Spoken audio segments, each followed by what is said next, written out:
Hi, I'm Paul Battaglia. Let's take a look at some of the key elements in Chapter 8. See, Chapter 8 brings us to big idea number 4 in the AP Calculus Curriculum Framework series. And for many students, this is such an abstract and difficult chapter to master.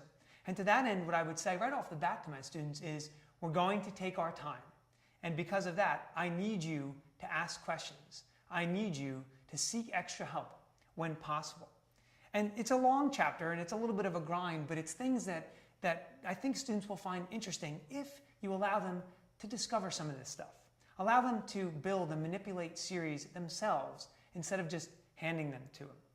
Stress that they are going to need to memorize certain series, like those for sine or cosine, or the exponential function, or ln. See, those things are really the meat of the chapter, and we'll get into that in a little bit. The interesting thing, though, is from a teaching standpoint, I'm actually still tinkering with some of the elements of the chapter. I'm trying to see if maybe this section fits a little bit better here, or maybe on this section I should spend an extra, half of a day or another day. Sometimes I'm even thinking about where exactly will I assess my students? Should it be after here? Should it be after this section? So all of those things I think are kind of a fine art, and we're always playing, and I expect to continue to do that as I go through my career. Now, let's look specifically at the first couple sections. Sections 8.1 and 8.2 take students through sequences and then how they navigate into series, how they become series. We'll spend some time talking about the convergence and divergence of such things. Now, remember, students may have not seen this before, so all of this is brand new to them. The notation is brand new, what we're looking for is brand new, and certainly our inclusion of limits and how we incorporate those into sequence and series might be brand new.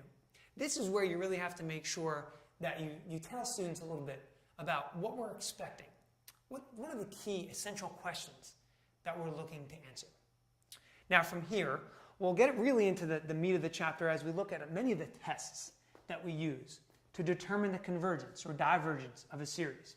So 8.2 through 8.6, we'll look at those tests. Anything from the nth term test, the integral test, talking about p-series, getting into the ratio test, the limit comparison test, all kinds of different things. This is really where I find students seem to feel a little bit burdened because there's so many tests. How do I recognize which ones to use? And again, like most of the things they saw with integration, this comes with practice, recognition, doing enough. So my message to students usually at this point is, you need to be probably doing more, even more than you thought was okay. You need to be seeking extra help. You need to come in the morning or after school so we can maybe clear some of these points up. You need to maybe be meeting with some other students and discussing some of these topics. See, if this is going to be a challenge, the only way to confront the challenge is to do more and find out more about it, look deeper.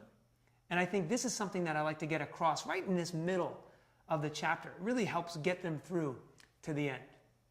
So speaking of the end, once we get past some of the tests, we'll look specifically at power series, Taylor series, Maclaurin series, and then really importantly, we'll look at how we can manipulate these series. How can we use just basic function operations, addition, subtraction, multiplication, division of series to form new series? So that being said, I think here's the parting message we'd like to deliver both to students and teachers. Again, to my students, I would say, this is something that you can do, and you will feel great about by the time you're done. It's such a big topic in the course and on the AP exam. How great will it be at the end to say, I've mastered most of what I've seen in this chapter, if not all of it. And to teachers, I reiterate the point that I said before. I think you're always tinkering. You're always trying to find what works. Listen to what the students are telling you and asking you. That's only going to help you plan. It's not uncommon to take as much as 3 or 4 weeks to take all this material in and deliver it properly. I would really take the time to do it. I would pace myself accordingly. This is certainly not the chapter that you want to rush through. That being said, I hope you found these tips helpful, and I'm sure you'll find much success in Chapter 8.